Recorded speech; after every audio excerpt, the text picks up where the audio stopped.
He thought he had it all: the perfect life, the perfect fiancée, and the satisfaction of seeing his ex-wife Sarah seemingly struggle after their bitter divorce. When he heard she was planning a budget wedding, he couldn't resist mocking her. He laughed with his friends, posted smug comments online, and pictured her in a dingy church hall with a cheap buffet. But while he was busy broadcasting his scorn, Sarah was boarding a private jet. Her budget wedding wasn't about a lack of money, it was about a level of wealth he couldn't even comprehend. This is the story of how a man's petty cruelty blinded him to the fact that his ex-wife wasn't just moving on, she was moving up to a world of unimaginable luxury and marrying a billionaire on his own private island. Mark Copeland adjusted the silk tie knotted at his throat, his reflection in the floor-to-ceiling window of his corner office giving him a smug sense of satisfaction. Below him, the city sprawled out, a concrete kingdom he felt he had conquered. He had everything a man could want: a thriving business built on aggressive acquisitions, a sleek penthouse apartment, and a fiancée, Tiffany, who was as beautiful and meticulously curated as the art on his walls. Life was good. Life was, in a word, perfect. His phone buzzed on the polished mahogany desk. It was a message from an old mutual friend, one of the few remaining ties to his previous life, his life with Sarah. He opened it, a smirk already playing on his lips. The message contained a screenshot of a social media post from Sarah's sister. It was a picture of a simple hand-drawn wedding invitation. The paper looked like recycled cardstock. The calligraphy was sweet but amateurish, and the details were sparse. Join us to celebrate the marriage of Sarah and Leo. St. Jude's Chapel, followed by a brunch reception. Mark let out a short, sharp laugh. St. Jude's. He knew the place. It was a tiny, crumbling stone chapel on the outskirts of town, wedged between a laundromat and a convenience store. It was the kind of place you went for a quick, no-fuss ceremony when you couldn't afford anything better. And a brunch reception. He could just picture it: stale croissants, a watery fruit salad, and cheap, sparkling wine in plastic flutes. He immediately forwarded the screenshot to his group chat with his closest friends, all cut from the same cloth of new money and relentless ambition. His caption: "Looks like my ex is finally tying the knot. Hope she saved up for the good paper plates. LMAO." The replies came in a flood of laughing emojis and derisive comments. "St. Jude's more like St. Desperate's," one wrote. Another added, "A brunch wedding. How utterly quaint. Did she get a Groupon for it?" Mark felt a familiar, ugly thrill. It was the same feeling he got when he closed a hostile takeover, the same rush of superiority that had fueled his rise. He had left Sarah behind, convinced she would wither without him.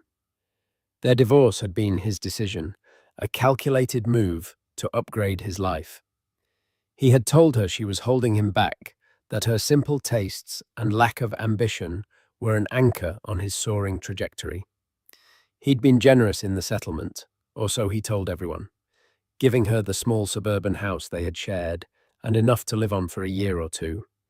In his mind, it was a golden parachute into a life of mediocrity. Now, this pathetic little wedding was confirmation of everything he believed. She was exactly where he had predicted she would be: small, simple, and utterly insignificant. He couldn't resist twisting the knife. He found Sarah's sister's post and left a public comment, a thinly veiled jab disguised as well wishes. "So happy for you, Sarah. The chapel looks cozy. Wishing you all the best on your big day. Let me know if you need anything, my treat." And the condescension was so thick it was almost suffocating. That evening, he took Tiffany to a Michelin-starred restaurant where the tasting menu cost more than the average person's monthly rent. As they sipped vintage champagne, he regaled her with the story of Sarah's budget wedding. "It's just so sad," Tiffany said, dabbing her lips with a linen napkin. Her diamond engagement ring, a rock the size of a small bird's egg, caught the light flashing fire. I mean, after being married to you, you'd think she'd have higher standards. That's the thing, darling, Mark said, swirling his wine. She doesn't have standards. She has hobbies. Pottery, gardening, volunteering at the animal shelter. All very noble, but they don't exactly pay the bills, do they? He leaned in his voice, dropping to a conspiratorial whisper. I honestly feel a little sorry for her. And this new guy, Leo, can you imagine he's probably some bland beige accountant who thinks a weekend trip to a bed and breakfast is the height of luxury? Tiffany giggled a tinkling sound that always seemed to gratify him. Well, I'm glad you escaped. Our wedding is going to be the event of the year. A full-page spread in Vogue at the very least. Mark smiled. Their own wedding was planned for the following spring at a sprawling estate in Tuscany. They had hired a celebrity wedding planner, a floral designer flown in from Paris, and a guest list that was a who's who of the city's elite. It was going to be a spectacle, a testament to his success, his power, his impeccable taste. He raised his glass. To us, he said, and to leaving the past where it belongs. But as he drank, a small, nagging thought pricked at the edge of his consciousness. He hadn't heard from Sarah directly in over a year. Their divorce had been finalized through lawyers, a cold and impersonal process. He had expected her to fight, to scream, to cry. Instead, she had been quiet, composed, and unnervingly serene. She had agreed to his terms with a simple, handwritten note that said, I wish you peace, Mark. At the time, he had interpreted her calmness as defeat. Now, for a fleeting moment, he wondered if it had been something else entirely. He pushed the thought away. It was ridiculous. He was the winner. He had won at business, he had won at life, and he had most certainly won the divorce. Sarah's sad little wedding was just the final proof. He was sure of it. While Mark was basking in the glow of his own perceived superiority, Sarah was sitting on the floor of a light-filled studio surrounded by bolts of silk and lace. The studio, with its soaring ceilings and panoramic views of the ocean, was a far cry from the cramped suburban house Mark imagined her in. After the divorce, she had sold the house, a place that held more painful memories than happy ones, and moved to a secluded coastal town, a place where the air was clean and the people didn't know her as Mark Copeland's ex-wife. She was sketching in a leather-bound notebook, her brow furrowed in concentration. Across from her sat a woman with sharp, intelligent eyes and a chic, understated sense of style.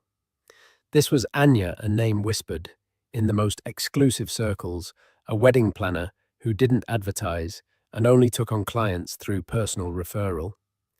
Anya's fee for a consultation alone was more than Mark's monthly mortgage payment on his penthouse. I want it to feel like a whisper, not a shout, Sarah said, looking up from her sketchbook. Elegant, timeless, but most of all private. The only people there will be the people who truly matter to us. Anya nodded, a small, approving smile on her lips. And the dress? Sarah pointed to a swatch of delicate, hand-embroidered lace from a small, family-owned mill in Lyon. This. I want something simple, something that moves with me. Nothing that feels like a costume. There was a quiet confidence about Sarah that had been absent during her years with Mark. He had been the sun in their solar system, and she had been a small planet trapped in his orbit, her own light dimmed by his overwhelming glare. The divorce, as painful as it had been a liberation. She had rediscovered herself, her passions, her own worth. She had started a small bespoke pottery business, and to her surprise, it had taken off. Her pieces, with their organic shapes and delicate glazes, were now sought after by high-end interior designers and collectors. She wasn't a billionaire, but she was successful in her own right, and more importantly, she was happy. And then there was Leo. She had met him at a charity auction where one of her pottery collections was being sold. He hadn't been the highest bidder, but he had sought her out afterwards, not to talk about her work, but to talk about her. He was quiet, unassuming, with a kind smile and a genuine curiosity about the world. He had introduced himself simply as Leo Sterling, a software developer. He hadn't mentioned that the software he had developed was a revolutionary piece of AI technology that had been acquired by a major tech giant for a sum with 9 zeros. Leo was the antithesis of Mark. He listened more than he talked. He was more interested in her thoughts than in impressing her with his own. He celebrated her successes without feeling threatened by them. He loved her for who she was, not for who he thought she should be. He was, in a word, home. When he proposed, it wasn't with a grand public gesture, but on a quiet Tuesday evening, as they were cooking dinner together in the kitchen of his surprisingly modest beach house. He had presented her with a simple, elegant ring with a single perfect sapphire, her birthstone. "I don't want to own you, Sarah," he had said, his voice thick with emotion. "I just want to love you." Their wedding preparations were a reflection of their relationship, private, personal, and deeply meaningful. The St. Jude's Chapel, on the invitation, was a deliberate piece of misdirection, a little inside joke between them. Anya had suggested it as a way to throw people like Mark off the scent. The real St. Jude's was a historic, deconsecrated chapel from the 17th century that Leo had purchased and restored on his private estate in the Caribbean. The brunch reception was another piece of artful subterfuge. It would in fact be an elaborate multi-course meal prepared by a world-renowned chef who was a personal friend of Leo's. The guests, a small curated list of their closest family and friends, had been flown in on private jets and were staying in luxurious villas scattered across the estate. Sarah was aware of Mark's mockery. Her sister had shown her the comment on her post, her eyes flashing with anger. "Can you believe the nerve of that man?" she had fumed. After everything he put you through, Sarah had simply smiled, a serene, unbothered smile that had infuriated her sister even more. "It's okay," she had said. "Let him think what he wants. It doesn't matter." And it didn't. Mark's opinion of her was no longer a mirror in which she saw her own reflection. It was just noise, the distant, irrelevant chatter of a man she no longer knew. She was too busy building a life filled with love, respect, and a quiet, unshakable joy. As Anya packed up her swatches and notebooks, she paused at the door. "You know," she said, her sharp eyes softening for a moment, "in my line of work, I see a lot of weddings, a lot of money, a lot of spectacle. But it's rare to see this much happiness." Sarah looked out at the ocean, the late afternoon sun turning the water to molten gold. A small, genuine smile touched her lips. "I'm a very lucky woman," she said. And she meant it. She was marrying the love of her life. The setting, the dress, the food, it was all just beautiful window dressing. The real treasure was the man who was waiting for her at the end of the aisle. A man who saw her, truly saw her, and loved what he saw. That was a luxury no amount of money could buy. The morning of the wedding dawned bright and clear, the Caribbean sun painting the sky in shades of rose and gold. Sarah awoke not to the sound of an alarm clock, but to the gentle melody of tropical birds and the soft sigh of the waves on the shore below her villa. A gentle breeze, fragrant with the scent of salt and jasmine, drifted through the open balcony doors.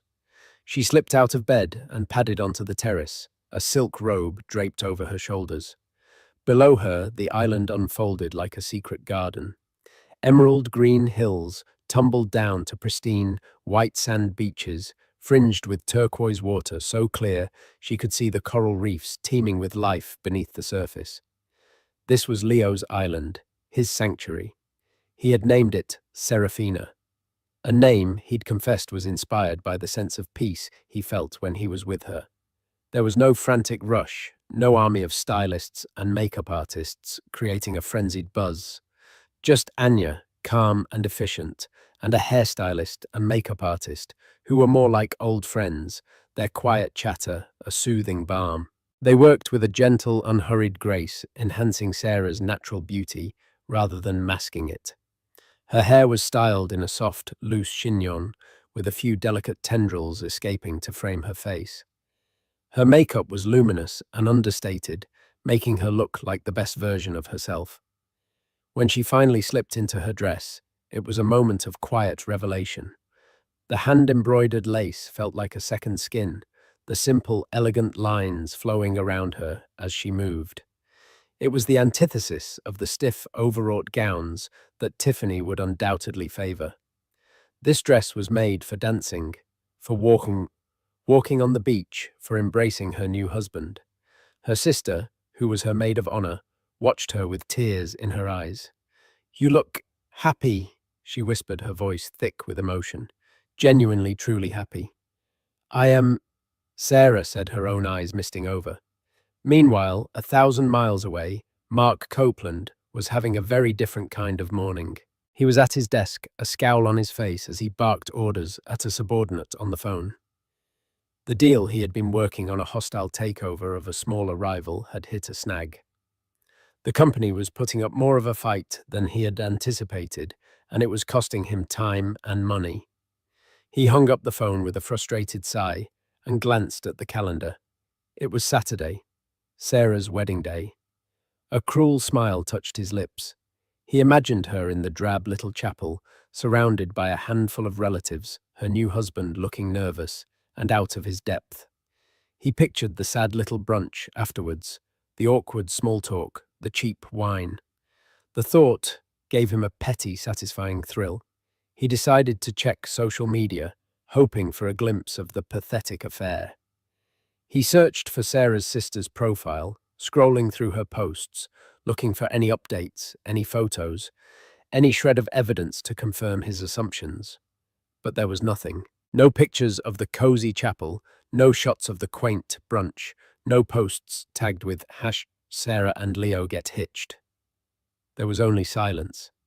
A strange sense of unease began to creep over him. It was unlike her sister to be so quiet on such a big day. She was a prolific social media user, documenting every minor event in her life with a flurry of the photos and hashtags. The silence was odd.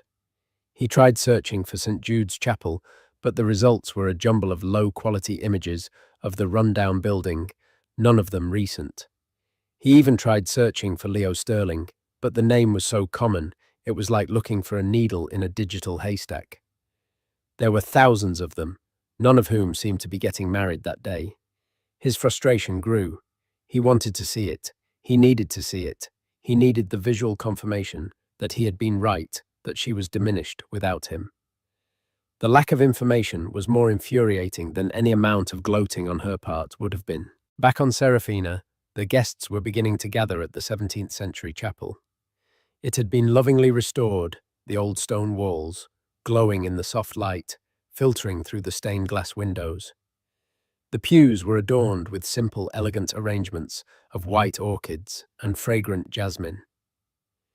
A string quartet played softly in the background, the music a gentle counterpoint to the sound of the waves outside. The guests were a small, intimate group: Sarah's family, Leo's parents and siblings, a few close friends from their respective lives. There were no celebrities, no business tycoons, no one there to see and be seen. They were there to celebrate a marriage, not a merger. Leo stood at the altar, his eyes fixed on the chapel doors. He was dressed in a simple, beautifully tailored linen suit, his usual quiet demeanor replaced with a look of pure, unadulterated joy. He wasn't the awkward, beige accountant of Mark's imagination. He was a man deeply in love, and his happiness was so palpable it seemed to light up the entire chapel. And then the doors opened. Sarah appeared, bathed in the soft afternoon light. She was on her father's arm, her smile radiant, her eyes locked on Leo's. As she walked down the aisle, a collective gasp went through the small congregation. She was, in a word, breathtaking. But it wasn't just the dress or the setting or the perfect light.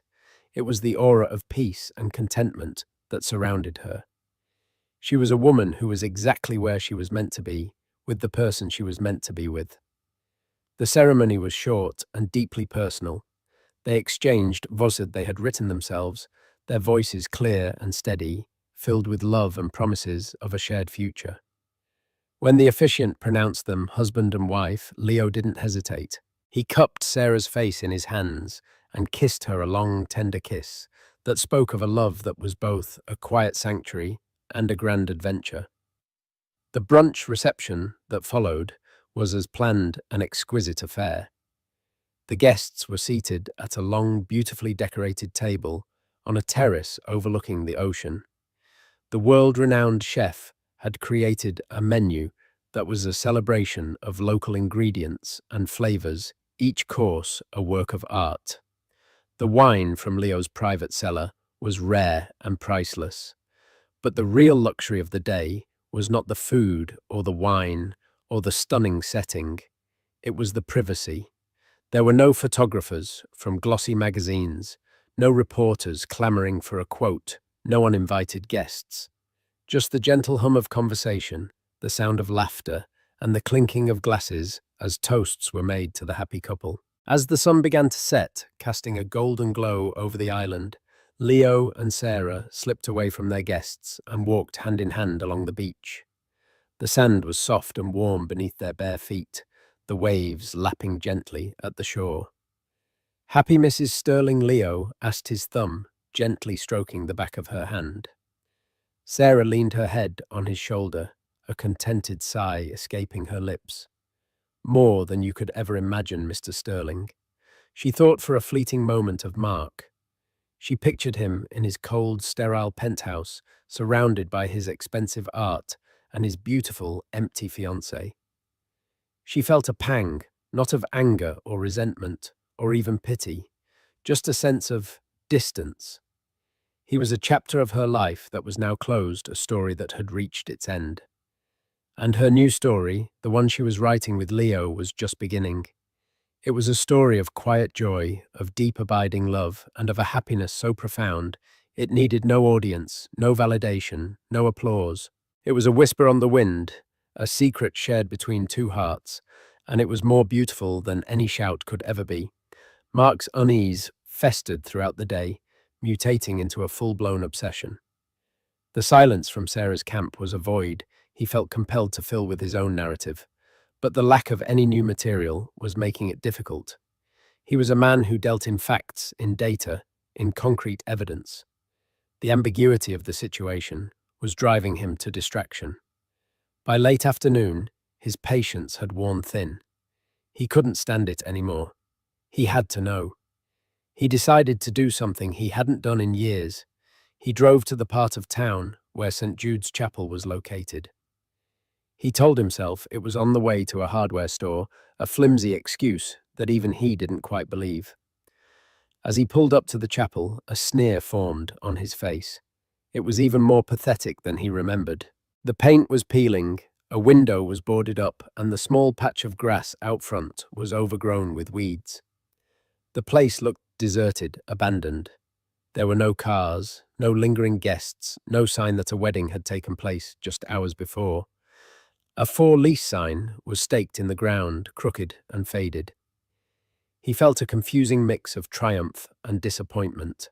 So the wedding had been so insignificant. It had left no trace, no echo. But where were the pictures, the smug posts, the evidence of her new lesser life? He was about to drive away when he noticed something. Tucked into the corner of the for lease sign was a small laminated card. He got out of his car, his expensive leather shoes crunching on the gravel. The card was a simple business card for a catering company, Seaside Suppers.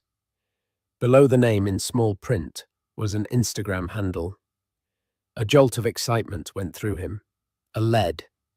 He quickly pulled out his phone and searched for the handle. The page was public, a collection of professionally shot photos of beautiful food and elegant events. And there it was, posted just an hour ago. The photo was a masterpiece of composition and light. It was a close-up of a wedding cake, a stunning multi-tiered creation adorned with delicate handcrafted sugar flowers.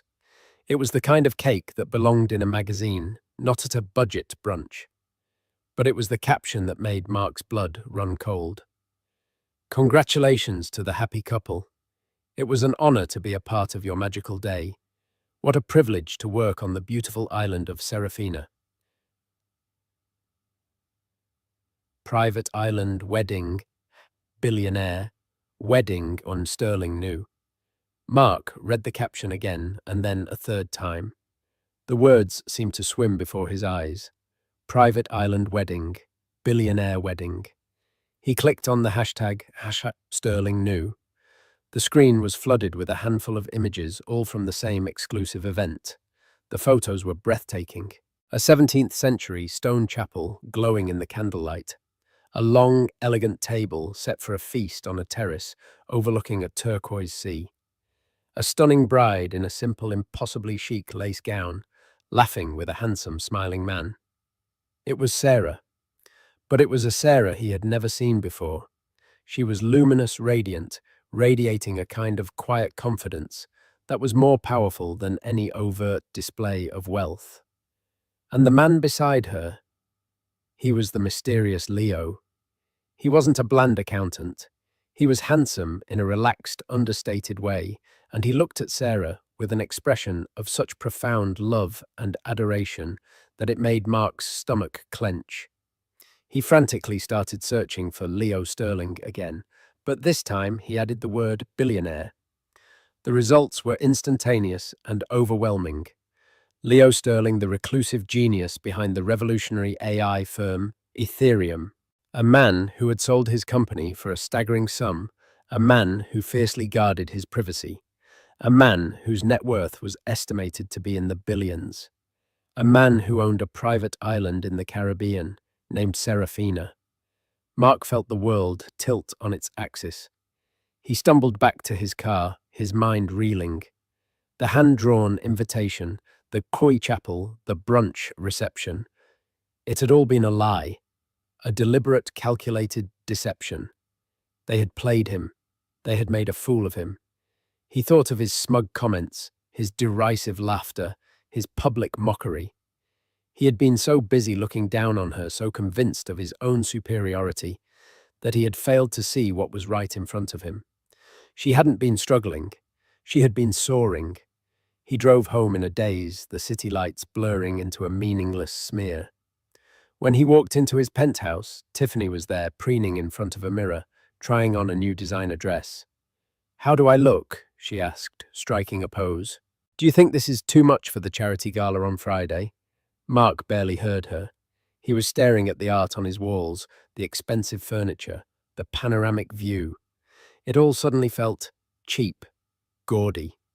A desperate attempt to project an image of success that was in comparison to Leo Sterling's quiet, understated wealth, utterly pathetic. "Mark, are you listening to me?" Tiffany's voice was sharp, impatient. He looked at her, really looked at her for the first time in a long time. He saw the expensive dress, the flawless makeup, the perfectly coiffed hair. He saw a woman who was obsessed with surfaces, with appearances, with the trappings of wealth. He saw a reflection of himself, and he felt a wave of self-loathing so intense it almost made him gag.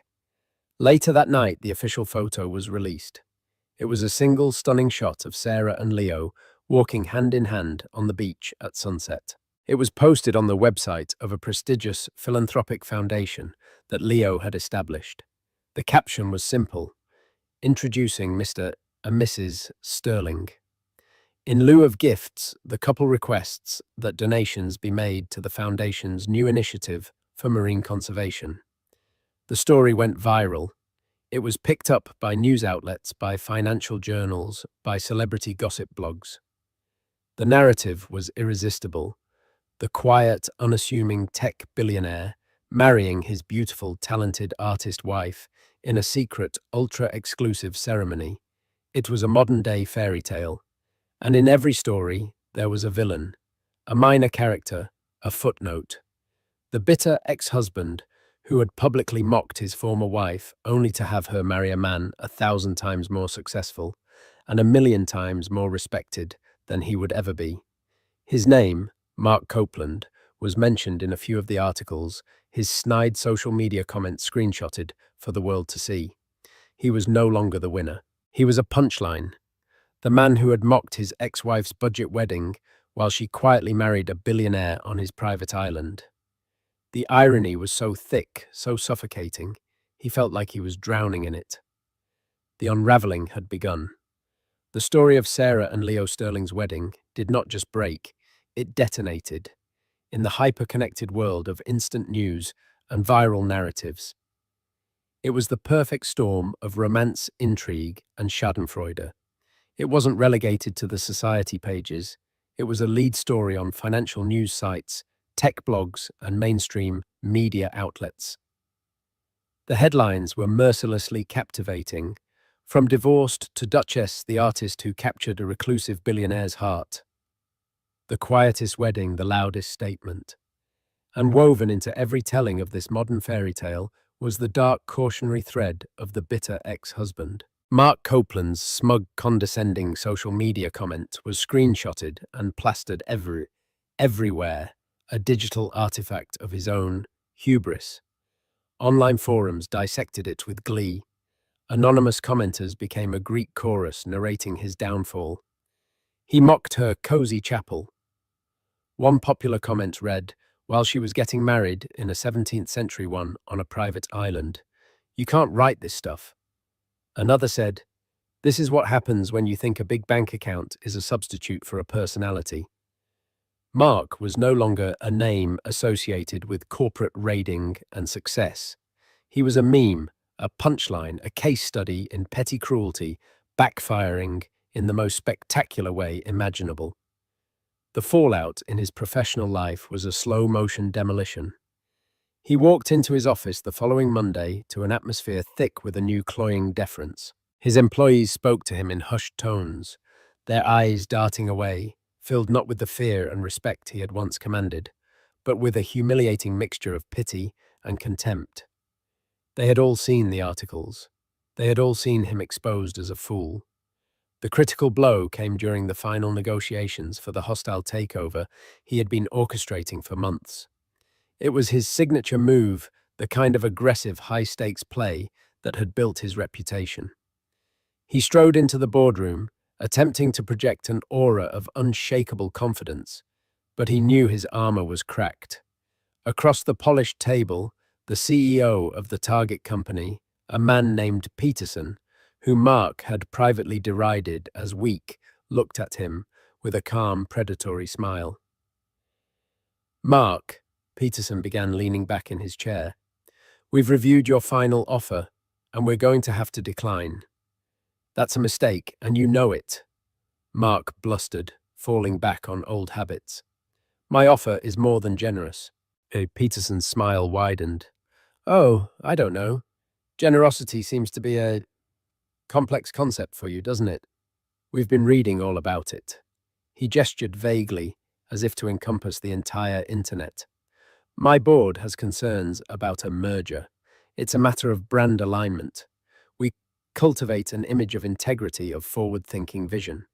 Your recent public exposure suggests a certain lack of judgment, a focus on the superficial, perhaps." The room was silent. Mark could feel the eyes of his own team on him, could feel their collective cringe. Peterson had turned his own public humiliation into a weapon and was now gutting him with it in front of his own people. The deal wasn't just dead, it was being buried in a coffin of Mark's own making. The collapse cost his company a fortune in sunk legal fees and market speculation, but the damage to his reputation was incalculable. He was no longer seen as a shark. He was seen as a joke who had been outmaneuvered by his ex-wife's happiness. His social life disintegrated with equal swiftness. The friends who had populated his group chat with laughing emojis now treated him like a contagion. He called his supposed best friend, a man named Garrett, who had been the chief architect of many of the jokes at Sarah's expense. Garrett, who had vacationed on Mark's yacht and drunk his vintage wine, was suddenly brisk and distant. "Garrett, it's Mark." "Hey, Mark. Listen, I'm just about to step into a meeting. Can I call you back?" The lie was so thin it was transparent. "I just wanted to see if you and Jessica were free for dinner Friday." "Ah, Friday's no good. Packed solid," Garrett cut in. "Listen, man, things are just crazy right now. I'll buzz you." He never did. The invitations stopped coming. The calls went unanswered. He was unceremoniously dropped from the charity boards and exclusive clubs that had once been the cornerstones of his social standing. His value had been tied to his power and his image as an untouchable winner. Now that the image was shattered, he had no value. The final, most devastating blow was delivered in the cold marble expanse of his own penthouse. He came home one evening to find Tiffany's Louis Vuitton suitcases lined up by the door like soldiers in a funeral procession. She was in the walk-in closet, methodically removing her designer dresses from their hangers, her movements sharp and efficient. "What's this?" he asked, his voice hollow, already knowing the answer. She didn't turn to look at him. "It's called leaving Mark. I suggest you Google it." Her voice was brittle, stripped of all its practiced sweetness. "Tiff, don't be ridiculous," he pleaded, a wave of panic rising in his chest. "Because of some stupid articles. We're stronger than that." She finally spun around her face, a mask of cold fury. In her hand, she held a silk Fendi dress. This is what we are." "Mark," she said, shaking the dress at him. "This dress, that ridiculous sculpture in the hall you bought because it was an important piece. The plans for that obscene wedding in Tuscany that was going to be nothing more than a vulgar performance for a crowd of people we don't even like. We aren't a couple. We're a brand, and your brand is toxic." She walked past him into the living room, her heels clicking like tiny hammers on the marble floor. "I spent the last 2 days being pitied. Do you have any idea how that feels? Women who used to be jealous of me are now looking at me with pity. They're wondering what kind of fool I must be to be engaged to a man who is not only cruel, but stupid. A man who was so blinded by his own ego, he couldn't see that his mousy ex-wife was quietly marrying into one of the most respected fortunes on the planet. I gave you everything," he yelled, the words tasting like ash in his mouth. "You gave me accessories," she shot back, her voice rising. "You didn't give me love or respect or a partnership. You gave me a ring to show off and a life that looked good on Instagram. Well, it doesn't look so good anymore. Sarah's wedding, as you so eloquently put it, wasn't budget. It was priceless. It was private and elegant and real. All the things we'll never be." She picked up her purse from the counter. Her massive engagement ring caught the light, and for the first time it looked grotesque to him, a gaudy bauble of a life that had been a complete illusion. "Goodbye, Mark," she said, her voice dropping to a chilling whisper. "I hope you and your penthouse will be very happy together. It's a shame it can't keep you warm at night." The click of the door closing behind her was the sound of his world ending. He was left in the echoing silence, a king in a cold, empty museum dedicated to his own failure. He sank onto a white leather sofa that had cost more than a car and felt nothing. He was utterly, completely alone. The city lights twinkled outside, no longer a kingdom at his feet, but a million indifferent stars in a universe that didn't care he existed. He had lost everything, not because of a bad business deal or a market crash, but because he had been a cruel man. And the universe, it seemed, had a long and poetic memory. A year bled into the next, each day a grey, monotonous echo of the one before for Mark Copeland. The world, with its voracious appetite for scandal and its fleeting attention span, had largely forgotten his name. His public humiliation had been a brief, bright fire, quickly extinguished to make way for the next spectacle. But for Mark, the embers of that fire still glowed, a constant, searing heat beneath the surface of his life. He lived inside a prison of his own, making the bars forged from regret, and the lock a key of profound, irreversible loss. His empire, once a testament to his aggressive genius, had crumbled into a modest, struggling enterprise. He had been forced to sell Copeland Acquisitions, his name now a liability he couldn't afford. He retained a small consulting firm operating out of a cramped, soulless office in a building that smelled of stale coffee and desperation. The floor-to-ceiling windows, with their panoramic city views, were gone, replaced by a single grimy window that looked out onto a brick wall. His days were spent chasing minor clients and wrestling with spreadsheets that bled red ink, a constant, humiliating reminder of his fall. The penthouse, that gleaming monument to his arrogance, had been the first thing to go. He now lived in a sterile one-bedroom apartment in a faceless high-rise furnished with generic pieces that held no history and offered no comfort. He often ate cheap takeout standing over the sink, the silence of the apartment a roaring chasm. He'd tried calling his old friends the pack of jackals who had laughed with him at Sarah's expense. The calls went to voicemail. His invitations were met with flimsy, transparent excuses.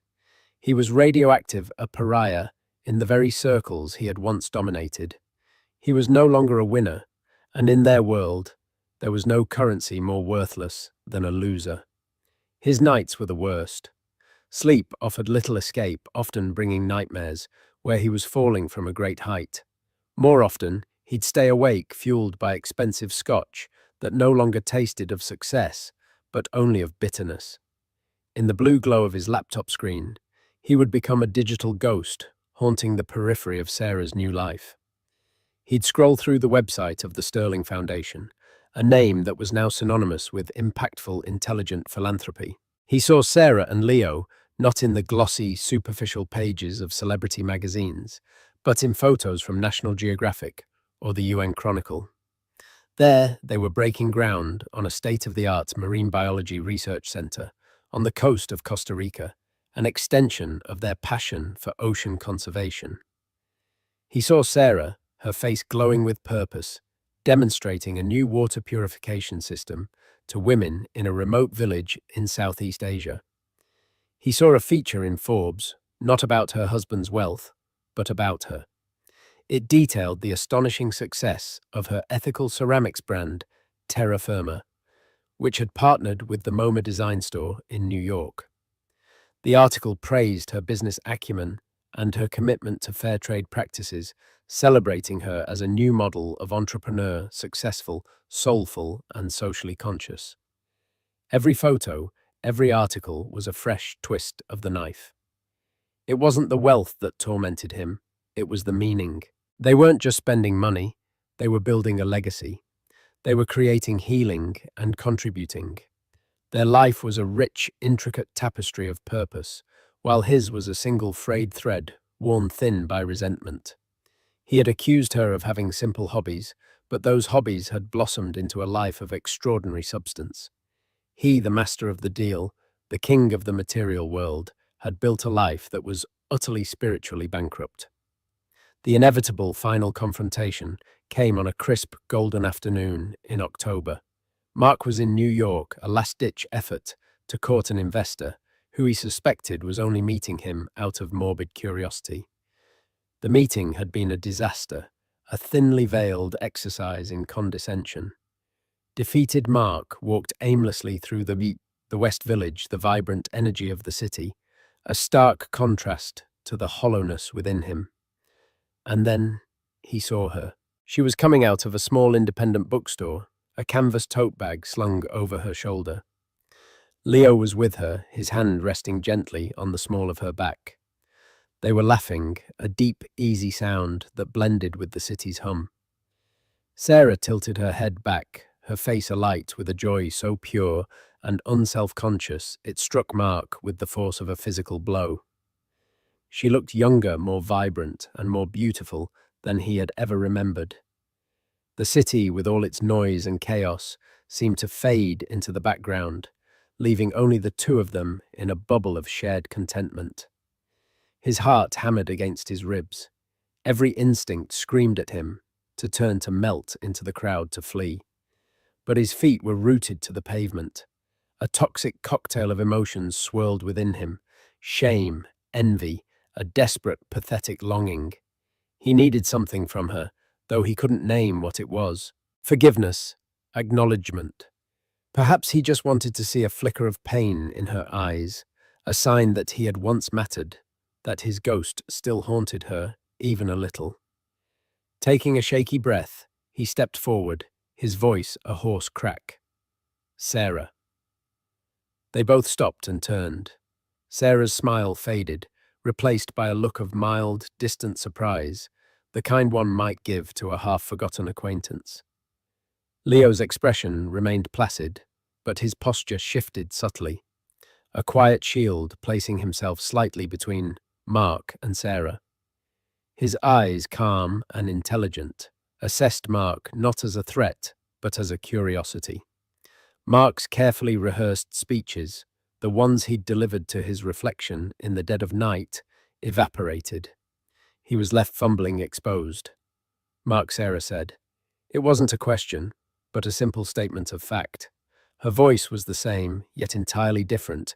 It lacked the old undertones of deference, the faint tremor of a woman accustomed to being interrupted. It was clear, steady, and calm. I saw your article in Forbes. He began the words, sounding clumsy and foolish as soon as they left his lips. Congratulations. Your pottery is everywhere. Thank you, she said politely, the way one thanks a stranger who holds a door open. There was no warmth, no opening for further conversation. The silence stretched thick with everything unsaid. Desperation clawed at him. Listen, Sarah. I know it's a year too late, a lifetime too late, probably, but I had to say it. I'm sorry. The words tumbled out in a rush. For everything, for how I was, for the things I said about your wedding, about you. It was cruel, unforgivable. I was an idiot. He searched her face for a reaction for anything, a flash of anger, a glint of triumph, even a flicker of pity. He found nothing. She looked at him with a profound and devastating neutrality. It was the look of a person gazing at a landscape from a former life, a place they no longer inhabited and felt no connection to. Her indifference was not a weapon. It was a fact. It was the final, irrefutable proof that he had been completely and utterly excised from her heart. She drew a slow breath, her gaze unwavering. My happiness. Mark was never about proving you wrong, she said, her voice gentle but firm, as if explaining a simple concept to a child. And my life now, it isn't a reaction to the life I had with you. It's just my life. It has nothing to do with you anymore. She paused, and in that moment, he finally understood. Her victory wasn't marrying a billionaire. Her victory was this moment, this unbreachable peace. Her victory was that her emotional well-being was no longer tied to him in any way. I hope you find what you're looking for, Mark, she said, and it was the final, gentle blow. It wasn't a wish for his happiness, not really. It was a dismissal, a final closing of a book that she had finished reading long ago. She gave Leo's arm a soft squeeze, a silent communication that passed between them. He smiled down at her, a look of such tenderness and profound understanding that it made Mark's insides clench with a jealousy so fierce it tasted like acid. Without another glance in his direction, they turned and continued down the street, their shared laughter soon swallowed by the sounds of the city. Mark stood frozen on the sidewalk, a solitary statue in the river of humanity that flowed around him. He watched them go, two people perfectly in sync, moving toward a future he couldn't even imagine. He had mocked her small world, and in doing so had revealed the pathetic smallness of his own. His universe, once seemingly infinite and filled with expensive glittering things, had collapsed into a black hole of one himself. Sarah hadn't needed revenge. She had simply outgrown him. She had walked away from the noise of his ego and into a symphony of a life, one filled with quiet purpose, genuine love and resonant joy. And he was left standing in the silence with nothing but the haunting echo of his own bitter, foolish laughter. Thank you for watching this story of poetic justice and quiet triumph. Sarah's journey is a powerful reminder that the best revenge is not loud or flashy, but a life well lived. While Mark was trapped in his own echo chamber of bitterness and arrogance, Sarah quietly built a world of genuine happiness, love, and purpose. Her story shows us that true wealth isn't measured in dollars or flashy possessions, but in peace of mind, self-respect, and the love we give and receive. What did you think of Mark's downfall? Was it karma, or did he get what he deserved? Let us know your thoughts in the comments below. If you enjoyed this story and want to hear more tales of real-life drama and satisfying twists, don't forget to like this video, share it with someone who loves a good story, and most importantly, subscribe to our channel for new videos every week. Your support helps us to keep bringing you these compelling narratives. Thanks for listening.